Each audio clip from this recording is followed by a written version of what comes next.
Guys, hello, ಎಲ್ರಿಗೂ ನಮಸ್ಕಾರ. Welcome back to the channel. ಇವತ್ತು ನೋಡ್ಬೋದು, ತುಂಬ ದಿನ ಆದಮೇಲೆ ನನ್ನ ಹಳೇ ಪ್ರಪಂಚಕ್ಕೆ ಬಂದಿದ್ದೀವಿ. ತೋರಿಸ್ತೀನಿ. ದಿಸ್ ಈಸ್ ಬರ್ಕೊಂಡು ಮನೆ ಚೇಂಜ್ ಮಾಡಿ ಆದಮೇಲೆ ತುಂಬ ದಿನ ಆದಮೇಲೆ ಬಂದಿದ್ದೀವಿ. This is my friend. ಎಲ್ಲರೂ ಸೇರಿ ಹೊರಗಡೆ ಹೋಗ್ತಾ ಇದ್ದೀವಿ.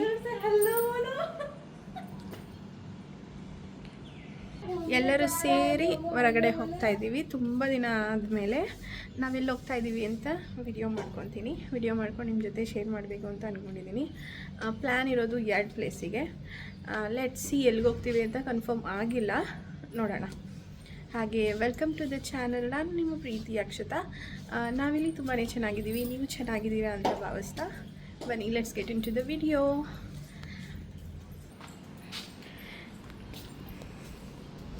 ವಿಡಿಯೋ ಮಾಡ್ದೇನು ಆ್ಯಕ್ಚುಲಿ ತುಂಬ ದಿನ ಆಗಿದೆ ವಿಡಿಯೋ ಮಾಡ್ದೇನು,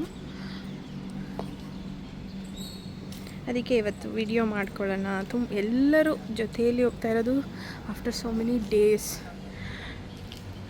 ಸೊ ವಿಡಿಯೋ ಮಾಡಿಕೊಂಡು ಅಪ್ಲೋಡ್ ಮಾಡೋಣ ಅಂತ ಅಂದ್ಕೊಂಡಿದ್ದೀನಿ. ಎಲ್ಲ ಹೋಗ್ತೀವಿ, ಏನು ಮಾಡ್ತೀವಿ, ಪ್ರತಿಯೊಂದನ್ನು ಶೇರ್ ಮಾಡ್ತೀನಿ. ಈಗ ಟೈಮ್ ಬಂದು 3 o'clock ಈವ್ನಿಂಗ್ ಆಗಿದೆ, ಸಂಜೆ ಆಗ್ತಾ ಬಂತು. So let's go.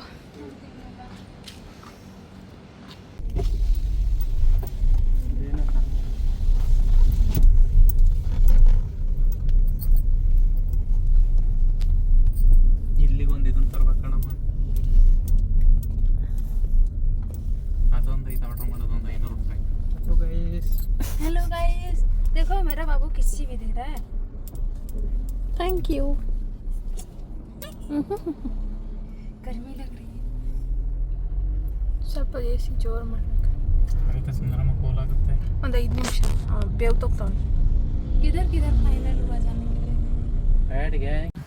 Hey guys, hello everyone, ಎಲ್ರಿಗೂ ನಮಸ್ಕಾರ. Welcome back to the channel. Sorry, ಫಸ್ಟೇ ಇಂಟ್ರೋ ಕೊಟ್ಟಿದ್ದೆ, ಅವತ್ತೇ ಹಾಕಬೇಕು ಅಂತ ಕ್ಲಿಪ್ಪಿಂಗ್ ಎಲ್ಲ ತೊಗೊಂಡು ಅಟ್ಯಾಚ್ ಮಾಡಿ ಎಡಿಟ್ ಎಲ್ಲ ಆಗಿತ್ತು. ಆದರೆ ವಾಯ್ಸ್ ಮಾತ್ರ ರೆಕಾರ್ಡ್ ಆಗಿರಲಿಲ್ಲ. ಸ್ಟಾರ್ಟಿಂಗ್ ಅಷ್ಟೇ ರೆಕಾರ್ಡ್ ಆಗಿತ್ತು.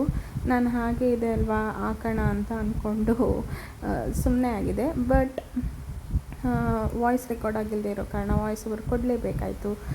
ನಾವು ಪ್ಲ್ಯಾನ್ ಮಾಡಿದಾಗೆ ನಾನು ಫಸ್ಟೇ ಇಂಟ್ರೋ ವಿಡಿಯೋದಲ್ಲಿ ಹೇಳಿದೆ, ನಾವು ತುಂಬ ದಿನ ಆದಮೇಲೆ ನಾವು ಫ್ರೆಂಡ್ಸ್ ಎಲ್ಲ ಸೇರಿ ಹೊರಗಡೆ ಬಂದಿದ್ದು.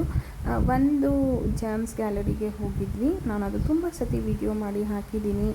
ಆ್ಯಂಡ್ ಅಲ್ಲಿ ಇನ್ನೊಂದೇನೆಂದರೆ, ಇವಾಗ ಒಳಗಡೆ ವಿಡಿಯೋ ಮಾಡೋಕ್ಕೆ ಪರ್ಮಿಷನ್ ಇಲ್ಲದೆ ಇರೋ ಕಾರಣ ನಾವು ಅಲ್ಲೆಲ್ಲೂ ವಿಡಿಯೋ ತಗೊಳ್ಳಿಲ್ಲ. ನಾವು ಒಳಗಡೆ ಹೋಗಿ ಜಮ್ಸ್ ಗ್ಯಾಲರಿ ನೋಡಿಕೊಂಡು ಬಂದ್ವಿ.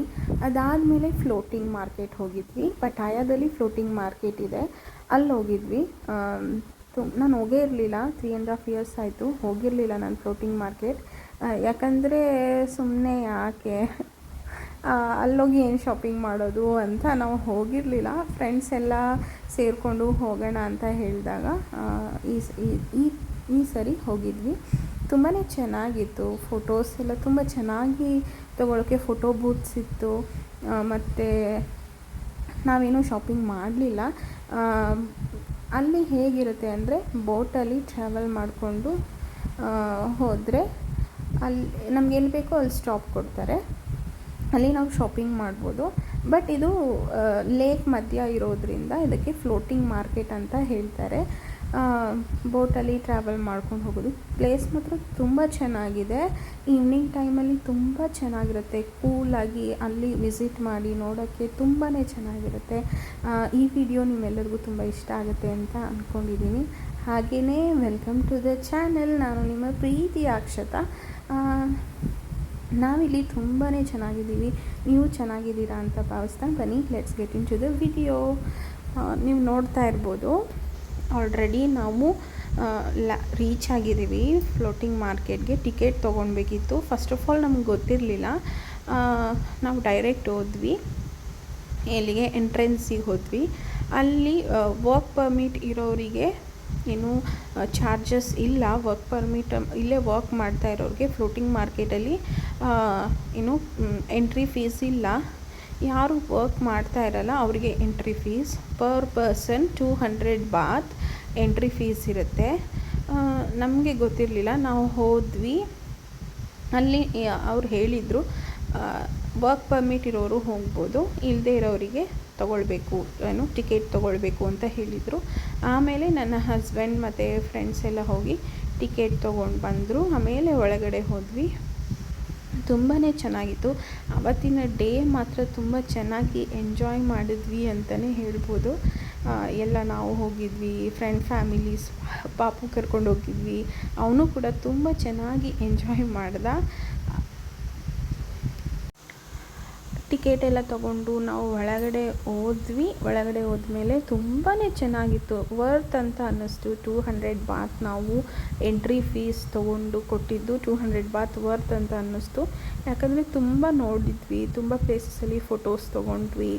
ಆಮೇಲೆ ನನ್ನ ಫ್ರೆಂಡ್ಸ್ ಅವರು ಶಾಪಿಂಗ್ ಮಾಡಿದರು. ನಾವೆಲ್ಲ ತುಂಬ ಎಂಜಾಯ್ ಮಾಡಿದ್ವಿ ಅಂತಲೇ ಹೇಳ್ಬೋದು. ಇಂಡಿಯನ್ ರೆಸ್ಟೋರೆಂಟ್ ಕೂಡ ಇದೆ. ಯಾರಾದರೂ ಇಂಡಿಯನ್ಸ್ ಬಂದರೆ ಟ್ರಿಪ್ಪಲ್ಲಿ ಬರೋರಿಗೆ ಇದು ಕನ್ಫರ್ಮ್ ಒಂದು ಪ್ಲೇಸ್ ಫ್ಲೋಟಿಂಗ್ ಮಾರ್ಕೆಟ್ ಇರುತ್ತೆ. ಟೂರಿಸ್ಟ್ ಅವ್ರು ಬಂದವರಿಗೆ ಅವ್ರು ಕರ್ಕೊಂಡು ಹೋಗ್ತಾರೆ. ಈಗ ಸಪ್ರೇಟ್ ಯಾರಾದರೂ ನೀವೇ ಬರೋದಾದರೆ ಅವರಿಗೆ ಅದು ಗೊತ್ತಿರಲ್ಲ ಎಲ್ಲೆಲ್ಲಿ ಪ್ಲ್ಯಾನ್ ಮಾಡಬೇಕು ಅಂತ. ತುಂಬ ಚೆನ್ನಾಗಿದೆ. ಶಾಪಿಂಗ್ ಮಾಡೋಕ್ಕೆ ಒಳ್ಳೆ ಪ್ಲೇಸ್ ಅಂತಲೇ ಹೇಳ್ಬೋದು. ಶಾಪಿಂಗ್ ಮಾಡೋರು ಫ್ಲೋಟಿಂಗ್ ಮಾರ್ಕೆಟ್ ವಿಸಿಟ್ ಮಾಡ್ಬೋದು. ಬಟ್ ನಾವು ಬೋಟ್ ಆಪ್ಷನ್ ನಾವು ತೊಗೊಳ್ಲಿಲ್ಲ, ಯಾಕಂದರೆ ನಮಗೆ ಟೂ ಕಾಸ್ಟ್ಲಿ ಅಂತ ಅನ್ನಿಸ್ತು. ಪರ್ ಪರ್ಸನ್ 700 ಬಾತ್ ಇತ್ತು ಬೋಟಲ್ಲಿ ಟ್ರಾವೆಲ್ ಮಾಡಲಿಕ್ಕೆ. ಸೊ ನಾವೇನು ತೊಗೊಳ್ಲಿಲ್ಲ. ನಾವೆಲ್ಲಾದರೂ ಐಲ್ಯಾಂಡ್ಗೆ ಹೋಗಬೇಕು ಅಂದರೆ ಬೋಟಲ್ಲೇ ಟ್ರಾವೆಲ್ ಮಾಡೋದ್ರಿಂದ ನಾವು ಬೋಟ್ ಆಪ್ಷನ್ ನಾವು ತೊಗೊಳ್ಲಿಲ್ಲ. ಸುತ್ತ ವಾಕ್ ಮಾಡ್ಕೊಂಡು ಕೂಡ ನೋಡ್ಬೋದು. ಸೊ ನಾವು ವಾಕ್ ಮಾಡಿಕೊಂಡೆ ಎಲ್ಲ ಕಡೆ ನೋಡಿದ್ವಿ, ತುಂಬ ಕಡೆ ನೋಡಿದ್ವಿ. ಆಮೇಲೆ ಸ್ವಲ್ಪ ಟಯರ್ಡ್ ಆಗಿಬಿಡ್ತು. ತುಂಬಾ ಟಯರ್ಡ್ ಆಗಿಬಿಡ್ತು. ಸ್ವಲ್ಪ ಅಂತ ಹೇಳೋಕ್ಕಾಗೋದಿಲ್ಲ. ಸುತ್ತಿ ಫುಲ್ ಫ್ಲೋಟಿಂಗ್ ಮಾರ್ಕೆಟ್ ಒಂದು ರೌಂಡ್ ಬಂದಿದ್ದೀವಿ. ಸುತ್ತಿ ಟಯರ್ಡ್ ಆಗಿಬಿಡ್ತು, ತುಂಬಾ ಟಯರ್ಡ್ ಆಗಿಬಿಡ್ತು. ಆಮೇಲೆ ಸ್ವಲ್ಪ ರೆಸ್ಟ್ ಮಾಡೋಣ ಅಂತ ಒಂದು ಕಡೆ ಜ್ಯೂಸ್ ಶಾಪಲ್ಲಿ ಕೂತ್ಕೊಂಡು ಜ್ಯೂಸ್ ಎಲ್ಲ ಕುಡಿದ್ವಿ. ಚೆನ್ನಾಗಿತ್ತು. ಓಕೆ ಹೇಳ್ಬೋದು. ನಾವು ಔಟ್ಸೈಡ್ ತೊಗೊಂಡ್ರೆ ಕಡಿಮೆ ರೇಟ್, ಅದಕ್ಕಿಂತ ನಾವು ಅಲ್ಲಿ ತೊಗೊಂಡಿದ್ದಕ್ಕಿಂತ ಸ್ವಲ್ಪ ಕಡಿಮೆ ರೇಟಲ್ಲಿ ಸಿಗುತ್ತೆ. ಬಟ್ ಏನಂದರೆ ಇಲ್ಲಿ ಸ್ವಲ್ಪ ಕಾಸ್ಟ್ಲಿ. ಎಲ್ಲ ಟೂರಿಸ್ಟ್ ಅಂದರೆ ಎಲ್ಲ ಕಡೆಯಿಂದ ಬಂದವರೆಲ್ಲ ಬರ್ತಾರೆ ಫ್ಲೋಟಿಂಗ್ ಮಾರ್ಕೆಟ್ ನೋಡಲಿಕ್ಕೆ.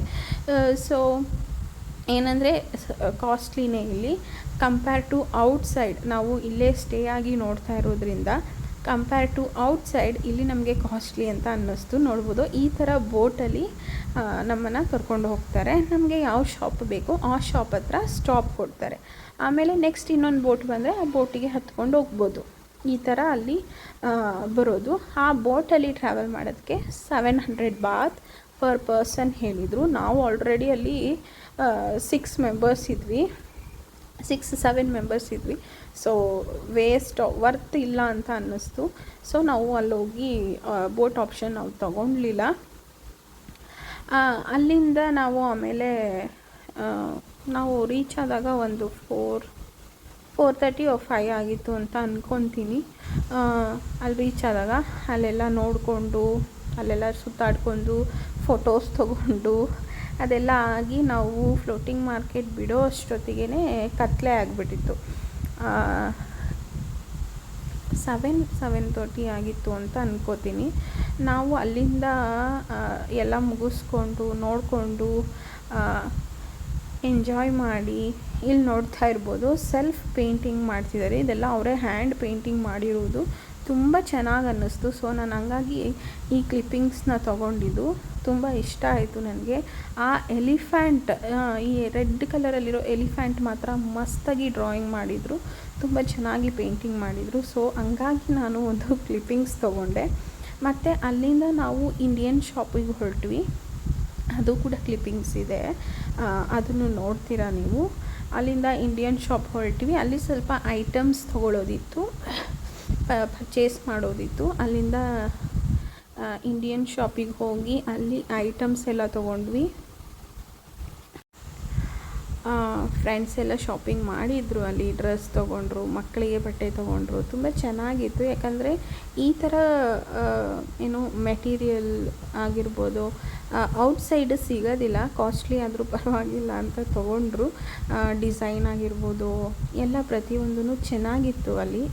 ಕಿಡ್ಸ್ ವೇರ್, ಅದು ಹೆಣ್ಮಕ್ಳಿಗಂತೂ ಎಂತೆಂಥ ಬಟ್ಟೆ ಅಂತೀರಾ, ತುಂಬಾ ಚೆನ್ನಾಗಿತ್ತು. ಇಲ್ಲಿ ನೋಡ್ತಾ ಇರ್ಬೋದು ನೀವು, ಇಲ್ಲಿ ನಾವು ರೆಸ್ಟ್ ಮಾಡ್ತಾಯಿದ್ದೀವಿ. ತುಂಬ ವಾಕ್ ಮಾಡಿದ್ರಿಂದ ಕಾಲೆಲ್ಲ ಸಖತ್ತು ಪೇಯ್ನ್ ಆಗಿಬಿಟ್ಟಿತ್ತು. ಜುಮ್ ಜುಮ್ ಅನ್ನೋ ಥರ ಆಗ್ತಾಯಿತ್ತು. ಹಾಗಾಗಿ ಅಲ್ಲಿ ರೆಸ್ಟ್ ಮಾಡಿ ಅಲ್ಲಿಂದ ಜ್ಯೂಸ್ ಕುಡಿದು ನಾವು ನೆಕ್ಸ್ಟ್ ನಮ್ಮ ಡೆಸ್ಟಿನೇಷನ್ ಆಗಿತ್ತು ಇಂಡಿಯನ್ ಶಾಪ್. ಯಾಕಂದರೆ ಇಂಡಿಯನ್ ಶಾಪಿಗೆ ಮಂತ್ಲಿ ನಾವು ವಿಸಿಟ್ ಮಾಡ್ತೀವಿ. ನಾನು ಹೋಗದೆ ತುಂಬ ದಿನ ಆಗಿತ್ತು. ಯಾಕಂದರೆ ರೀಸೆಂಟಾಗಿ ಇಂಡಿಯಾಗೆ ಬಂದಿದ್ದರಿಂದ ಮತ್ತು ಇಂಡಿಯಾದಿಂದ ಅಮ್ಮ ಬಂದಿದ್ದರಿಂದ ತುಂಬ ಐಟಮ್ಸ್ ತೊಗೊಂಡು ಬಂದಿದ್ರು. ನನಗೇನೂ ಬೇಕಿರಲಿಲ್ಲ. ಇವರ ಫ್ರೆಂಡ್ ಒಬ್ಬರು, ಅವರಿಗೆ ಐಟಮ್ಸ್ ಬೇಕಿದ್ದ ಕಾರಣ ನಾವು ಇಂಡಿಯನ್ ಶಾಪಿಗೆ ಹೋಗಿದ್ವಿ. ಅಲ್ಲಿ ಇಂಡಿಯನ್ ಶಾಪ್ ನಾನು ಯಾವತ್ತೂ ವಿಡಿಯೋ ಮಾಡಿಲ್ಲ. ಒಂದು ಸಣ್ಣ ಗ್ಲಿಮ್ಸ್ ಆಗಿ ಒಂದು ವಿಡಿಯೋ ಕ್ಯಾಪ್ಚರ್ ಮಾಡಿಕೊಂಡು ಈ ವಿಡಿಯೋ ಜೊತೆನೇ ಅಟ್ಯಾಚ್ ಮಾಡ್ತಾಯಿದ್ದೀನಿ. ಯಾಕಂದರೆ ಅವತ್ತೇ ಹೋಗಿದ್ದಿದ್ದಲ್ವ, ತುಂಬ ವಿಡಿಯೋ ಏನಿರಲಿಲ್ಲ ಫ್ಲೋಟಿಂಗ್ ಮಾರ್ಕೆಟ್ದು. ಸೊ ಹಾಗಾಗಿ ಅವತ್ತಿನ ದಿನ ನಾವು ಈವ್ನಿಂಗ್ ಹೇಗೆ ಸ್ಪೆಂಡ್ ಮಾಡಿದ್ವಿ ಅಂತ ತೋರಿಸೋಣ ಅಂದ್ಕೊಂಡು ಎಲ್ಲ ಒಂದೊಂದು ಕ್ಲಿಪ್ಪಿಂಗ್ ತೊಗೊಂಡೆ. ಇದು ಇಂಡಿಯನ್ ಗ್ಲಾಸರಿ ಶಾಪ್. ಇಲ್ಲಿ ನಮಗೆ ಇಂಡಿಯನ್ ಗ್ಲಾಸರೀಸ್ ಸಿಗುತ್ತೆ. ಪ್ರತಿಯೊಂದು ಇಂಡಿಯಾದಿಂದ ಎಕ್ಸ್ಪೋರ್ಟ್ ಮಾಡಿ ಒಬ್ಬರು ಸೇಲ್ ಮಾಡ್ತಾ ಇರ್ತಾರೆ. ಇಂಡಿಯನ್ ಶಾಪ್, ಪ್ರತಿಯೊಂದು ಐಟಮ್ಸ್ ಸಿಗುತ್ತೆ ನಮಗೆ ಇಂಡಿಯನ್ ಶಾಪಲ್ಲಿ. ಸೊ ಏನಾದರೂ ಎಮರ್ಜೆನ್ಸಿ ಅಂತ ಅಂದರೆ ಇಲ್ಲಿ ಇಂಡಿಯನ್ ಶಾಪ್ಸ್ಗೆ ಬರಬೇಕು. ನಮ್ಮ ಏರಿಯಾದಲ್ಲೂ ಒಂದಿದೆ ಆ್ಯಕ್ಚುಲಿ ಇಂಡಿಯನ್ ಶಾಪ್, ಬಟ್ ಇದುವರೆಗೂ ನಾನು ಪರ್ಚೇಸ್ ಮಾಡಿಲ್ಲ. ಯಾಕಂದರೆ ನಮ್ಗೆ ಗೊತ್ತಿರಲ್ಲ ಅಲ್ವಾ, ಹೇಗೆ ಎಷ್ಟು ದಿನ ಇರುತ್ತೆ ಏನು ಎತ್ತ ಅಂತ ಗೊತ್ತಿರಲ್ಲ. ಸೊ ಹಾಗಾಗಿ ನಾನು ತೊಗೊಂಡಿಲ್ಲ. ನಾವೇನೇ ಆದರೂ ಪಟಾಯ ಹೋದಾಗ ಅಲ್ಲಿ ಸ್ಟಾಕ್ಸ್ ಎಲ್ಲ ರೀಸ್ಟಾಕ್ ಆಗ್ತಾ ಇರುತ್ತೆ. ಹಂಗಾಗಿ ನಾವು ಪಟಾಯದಲ್ಲೇ ಪರ್ಚೇಸ್ ಮಾಡೋದು. ನೋಡ್ಬೋದು, ಇಷ್ಟು ಐಟಮ್ ತೊಗೊಂಡು ನಾವು ನೆಕ್ಸ್ಟ್ ಅಲ್ಲಿಂದ ಹೊರಟಿದ್ದೆ ಟರ್ಮಿನಲ್ 21. ಅದು ಪಟಾಯದಲ್ಲಿ ಬಿಗ್ಗೆಸ್ಟ್ ಮಾಲ್. ತುಂಬಾ ಚೆನ್ನಾಗಿದೆ. ಇಡೀ ಒಂದು ದಿನ ಸಾಲಲ್ಲ ಟರ್ಮಿನಲ್ 21 ನೋಡ್ತೀವಿ ಅಂತ ಅಂದರೆ ಅಷ್ಟು ಬಿಗ್ ಮಾಲ್. ತುಂಬ ಚೆನ್ನಾಗಿದೆ. ಅಲ್ಲಿ ನೋಡೋಕ್ಕೆ ಫೋಟೋ ಬೂತ್ಸ್ ಆಗಿರ್ಬೋದು ಅಥವಾ ಶಾಪ್ಸ್ ಆಗಿರ್ಬೋದು, ಪ್ರತಿಯೊಂದೂ ತುಂಬ ಚೆನ್ನಾಗಿದೆ ಟರ್ಮಿನಲ್ 21ಅಲ್ಲಿ. ಅಲ್ಲೋದ್ರೆ ಟೈಮ್ ಪಾಸ್ ಆಗೋದೇ ಗೊತ್ತಾಗೋದಿಲ್ಲ ಮಾಲಲ್ಲಿ. ಸೊ ಅಲ್ಲಿಂದ ನಾವು ಹೋಗಿದ್ದು ಮಾಲ್ ವಿಸಿಟ್ ಮಾಡಿದ್ವಿ. ಯಾಕಂದರೆ ನಮ್ಮ ಫ್ರೆಂಡ್ಸ್ ಎಲ್ಲ, ನಾನು, ನನ್ನ ಹಸ್ಬೆಂಡ್ ಮತ್ತು ನನ್ನ ಹಸ್ಬೆಂಡ್ ಫ್ರೆಂಡ್ ವಿನಾಯಕ್ ಬ್ರೋ, ನಾವು 3 ಜನ ಇಂಡಿಯನ್ ಶಾಪ್ಗೆ ಹೋಗಿದ್ವಿ. ಮಿಕ್ಕಿದವರೆಲ್ಲ ಸೀದಾ ಟರ್ಮಿನಲ್ 21 ಇನ್ನೊಂದು ಕಾರಲ್ಲಿ ಹೋಗಿದ್ದರು. ಸೊ ಅಲ್ಲಿಂದ ನಾವು ಅವ್ರ ಹತ್ರ ಹೋಗಿ ಜಾಯಿನ್ ಆಗಿದ್ದು. ಅಲ್ಲಿಂದ ಅಲ್ಲೂ ಸ್ವಲ್ಪ ಶಾಪಿಂಗ್ ಮಾಡಿದ್ವಿ. ಶಾಪಿಂಗ್ ಮಾಡಿಕೊಂಡು ಮಾತಾಡಿಕೊಂಡು ಎಲ್ಲರೂ ಅಲ್ಲಿಂದ ಅವರು ಮನೆಗೆ ಹೋದರು. ಇವಾಗ ನಮ್ಮ ಮನೆ ಬಂದು ಚಚ್ಚಿನ ಸಾವು, ತುಂಬ ದೂರ ಬಂದಿದ್ದೀವಿ. ಆ್ಯಂಡ್ ಅವ್ರ ಮನೆ ನಾರ್ಮಲಿ ನಾವು ಹಳೆ ಮನೆ ಹತ್ರನೇ ಅವರು ಇರೋದು. ಸೊ ಅವರು ಟೈಮ್ ಆಗಿತ್ತು ಅಂತ ಅವರು ಹೊರಟರು. ನಾವು ಅಲ್ಲಿಂದ ಡೈರೆಕ್ಟ್ ನಾವು ನಮ್ಮ ಮನೆಗೆ ಬಂದ್ವಿ. ನಾವು ಮನೆಗೆ ರೀಚ್ ಆಗೋಷ್ಟೊತ್ತಿಗೆ ಆಲ್ರೆಡಿ ಅವತ್ತು ಟೈಮ್ ಆಗಿತ್ತು, 10:30 ಸಮಥಿಂಗ್ ಏನೋ ಆಗಿತ್ತು. ಇಲ್ಲಿಗೆ ಇವತ್ತಿನ ವಿಡಿಯೋ ನಿಮಗೆಲ್ಲರಿಗೂ ಇಷ್ಟ ಆಗಿದೆ ಅಂತ ಅಂದ್ಕೊಂಡಿದ್ದೀನಿ. ಗೈಸ್, ಪ್ಲೀಸ್ ಇಷ್ಟ ಆಗಿದ್ದರೆ ನಿಮ್ಮ ಪ್ರೀತಿ ಪ್ರೋತ್ಸಾಹ ಯಾವಾಗಲೂ ನನ್ನ ಮೇಲಿರಲಿ. ಹಾಗೆ ನನ್ನ ವಿಡಿಯೋ ಹೇಗಿದೆ ಅಂತ ಕಮೆಂಟ್ ಸೆಕ್ಷನಲ್ಲಿ ಒಂದು ಕಮೆಂಟ್ ಮಾಡೋದನ್ನು ಮರಿಬೇಡಿ. ಯಾವ ರೀತಿ ವಿಡಿಯೋ ಮಾಡಿ ಹಾಕಬೇಕು ಅನ್ನೋದನ್ನು ಕಮೆಂಟ್ ಮಾಡಿ. Thank you.